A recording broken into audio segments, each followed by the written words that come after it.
Salut l'équipe, j'espère que vous allez bien. Aujourd'hui, nouvelle vidéo, nouvelle retouche photo. On va retoucher une photo portrait, c'est-à-dire on va passer les 7 photos fades, simples, à une photo professionnelle, d'accord? Photo prise avec mon Sony A6400, c'est un petit boîtier simple et facile d'utilisation, alors qui est accessible à tous parce qu'il coûte moins cher, mais qui a une image de très bonne qualité et filme en 4K 30-25 images par seconde et en HD, tu peux monter jusqu'à 120 images par seconde, ce qui va te permettre de faire des beaux ralentis. D'accord? Aujourd'hui, on va voir ensemble les 4 étapes clés de la retouche photo sur Lightroom. D'accord? La première étape, ça va être les réglages de base. Et la deuxième étape, les courbes de tonalité. La troisième étape, le ménageur de couleurs. Et la quatrième étape, les rows chromatiques.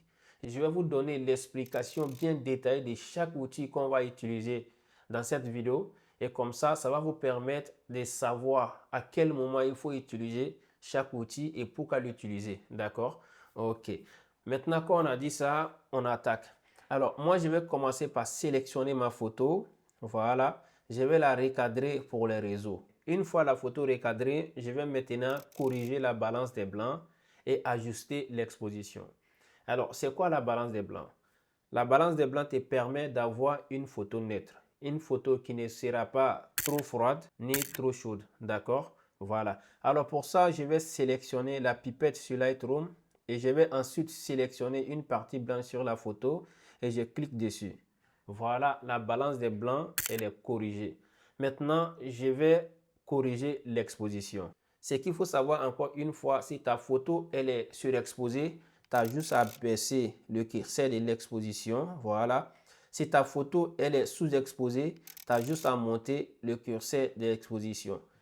Dans les cas contraires, si ta photo est bien exposée, tu n'as rien à faire, tu laisses comme ça. D'accord? On a corrigé la balance des blancs ainsi que l'exposition.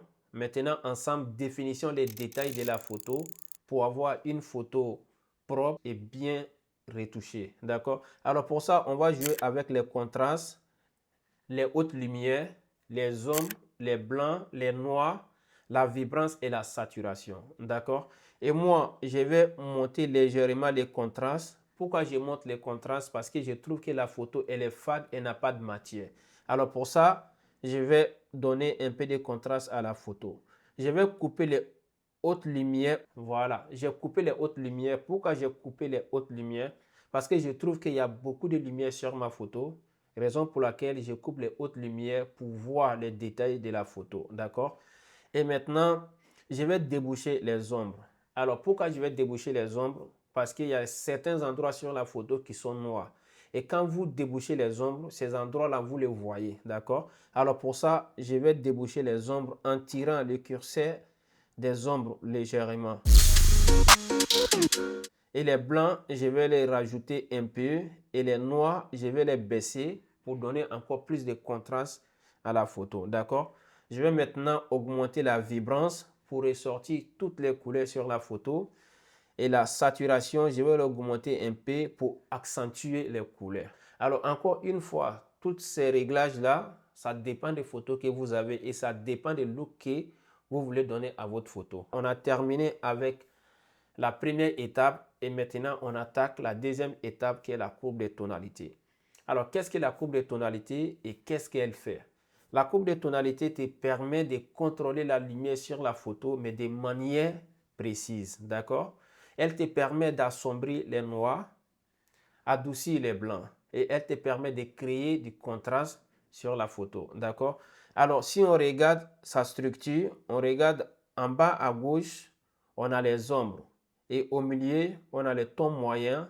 En haut à droite, on a les tons clairs qu'on appelle les hautes lumières. Maintenant que j'ai donné la définition de la courbe de tonalité et de ce qu'elle est capable de faire, on passe à la pratique. Regardez bien la photo. Si on baisse les noirs deviennent plus profonds.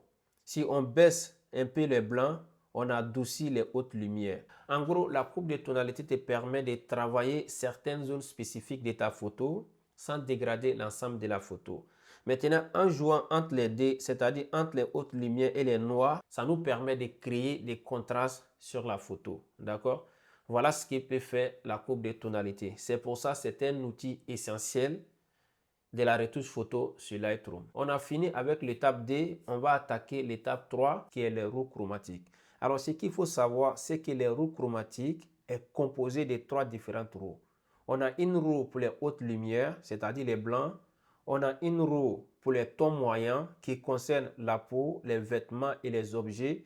Une roue pour les lumières basses, c'est-à-dire les basses lumières, on va dire les noirs. On peut aussi appeler les ombres, d'accord? Pourquoi on doit utiliser ces roues chromatiques? On les utilise parce qu'elles te permettent de donner une ambiance à la photo, une atmosphère ou un look cinéma. D'accord? C'est pour ça qu'on utilise ces roues chromatiques parce qu'elles te permettent de créer un style propre à toi. On va voir maintenant comment les utiliser. Regardons par exemple, si je rajoute le bleu dans les ombres, on aura une ambiance dramatique. Si je rajoute du chaud, c'est-à-dire orange ou jaune, dans les ombres, on aura une ambiance chaleureuse. Dans les tons moyens, si on rajoute du chaud, c'est-à-dire orange ou jaune, on aura une peau vivante. Si on rajoute du jaune ou orange dans les hautes lumières, on aura un rendu de réveil matinal, c'est-à-dire golden house, d'accord? Ou alors, si on rajoute un bleu léger, on aura un look moderne, c'est-à-dire cinématique. Voilà ce que les roues chromatiques te permettent de faire. Ça te permet de créer un look spécifique à toi. Conclusion, pourquoi on doit utiliser les roues chromatiques? Ça te permet de créer une ambiance visuelle, donner un style cinéma et professionnel. Ça te permet d'uniformer les couleurs, améliorer la peau et donner de la cohérence au ton. C'est ce qui transforme une retouche simple en une image stylée et professionnelle. Maintenant qu'on a fini avec la troisième étape, on va attaquer la quatrième étape qui est le mélangeur de couleurs. Qu'est-ce qui te permet de faire et pourquoi tu dois l'utiliser? Alors, le mélangeur de couleurs te permet de contrôler les différentes couleurs séparément. Tu peux changer la teinte d'une couleur, l'intensité et la luminosité d'une couleur. La teinte d'une couleur, c'est quoi? Regardons ça ensemble. Si je prends le curseur de la teinte et je baisse, ça me donne une autre couleur. Et si je monte à droite, ça me donne une autre couleur, c'est-à-dire la couleur opposée. D'accord? Qu'est-ce que l'intensité? L'intensité, c'est la saturation. Par exemple, si je prends le curseur de l'intensité, c'est-à-dire de la saturation, et je baisse, la photo sera désaturée. Et si je monte vers la droite, la photo sera plus saturée. D'accord? La luminance, pareil. Si je prends le curseur de la luminance et je baisse, on n'a pas de lumière sur la photo.